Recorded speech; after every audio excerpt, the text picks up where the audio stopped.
All right. Well, speaking of changing picks, let's talk about coaches changing teams. Yeah, the big hire was Steve Sarkisian got hired to Texas, or Sharkisian if you spell his name wrong on your show notes. But Steve Sarkisian is taking the realm again. For anyone that doesn't know Steve Sarkisian, his first major coaching position was at the University of Washington, where he made some noise up there in the Pacific Northwest. Then he was at USC. Um, then he had to walk away from that position. He did some work a lot with his big last one was Alabama, and now he's at Texas. So the man's got the reins. He's got the Longhorns by the reins. What do you think he's walking into, Connor? Well, what's interesting was Tom Herman definitely he was able to put together some top recruiting classes. He was able to get some players into the program. It kind of felt like almost potentially a year early of pulling that trigger, but at the University of Texas, I mean, it is. If you have one booster that is done with you, I mean that's the nail in the coffin, and I think that is very evident of what happened. You had, I don't know if it was one or just a very few amount of boosters that were willing to pay that buyout for Tom Herman, but man, they did that, and I think obviously having the two of the top four finalists for the Heisman Trophy very important. I think Texas is just ready to be relevant again, and I they've been knocking on the door. I agree, and I think that Sarkisian's offense is what they need, or his style is what they need to fight against Oklahoma, because that throw the ball deep, beef up a lot of people, run some stats is definitely going to do well inside of the Big 12. So, as we break that down, and congratulations to him, we also want to talk about major college football programs. So as we get into this, here's our criteria for what makes a major college football program. They have to have a good history, so a history of winning and a lot of traditions. They have to have facilities.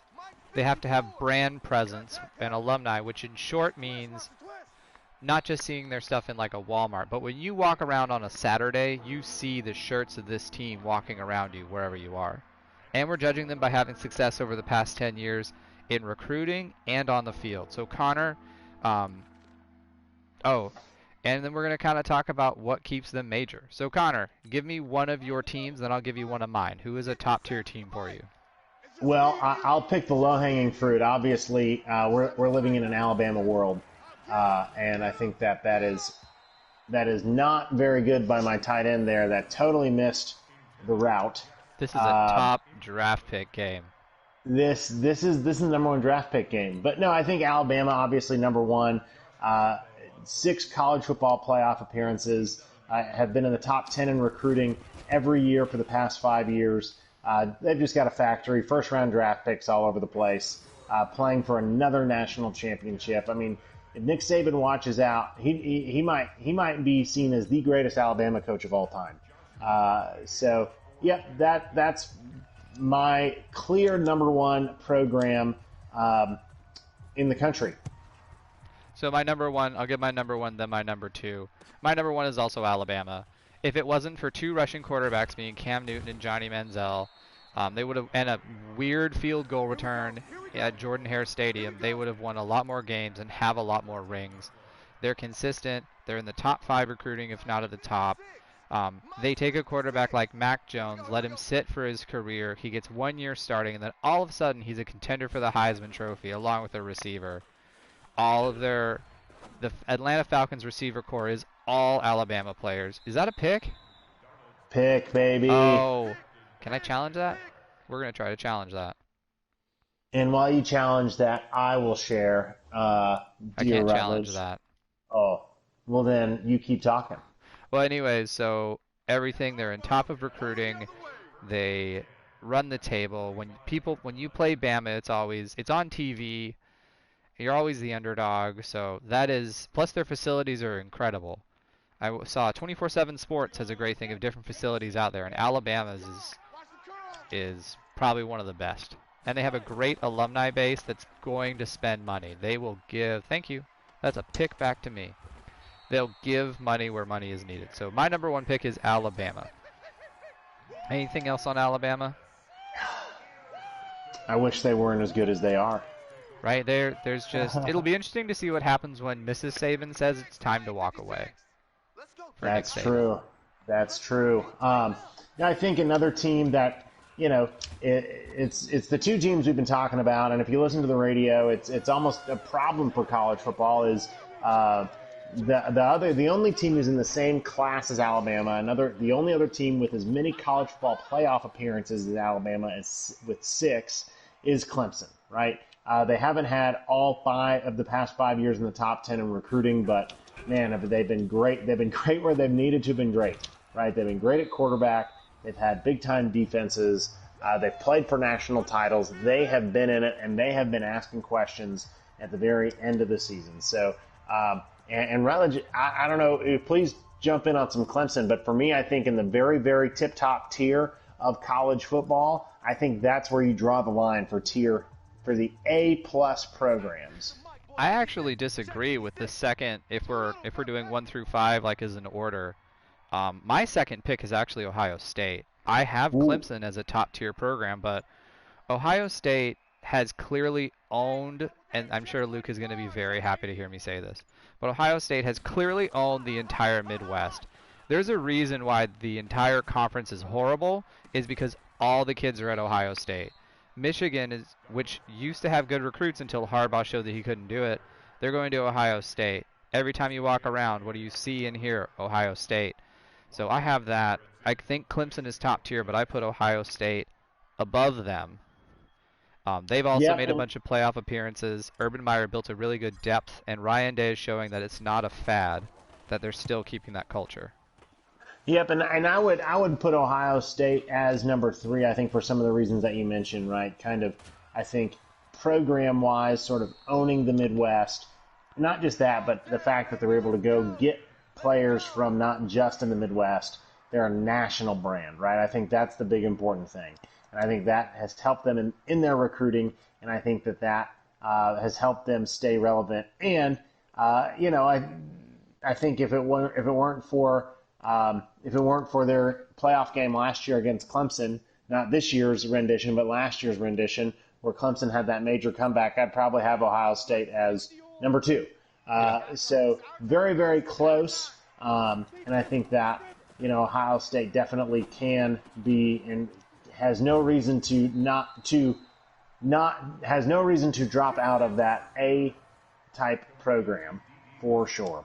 I agree. My last, I want to kind of get to our second tier, but my other 3 top ones, and I want to see. So you were saying Bama, Ohio State, and Clemson as your top 3. My 5 in order are Bama, Ohio State. I have Oklahoma because of their continued playability, and LSU because the chairs are beds and their couches and their beds all at the same time.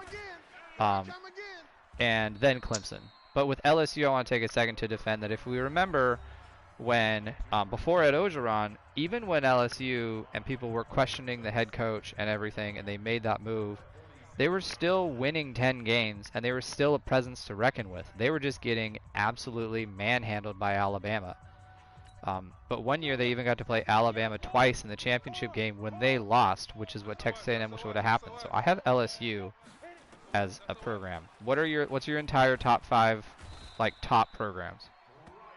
So top programs, number 1, Alabama, as I mentioned. Number 2, Clemson. Number 3, Ohio State.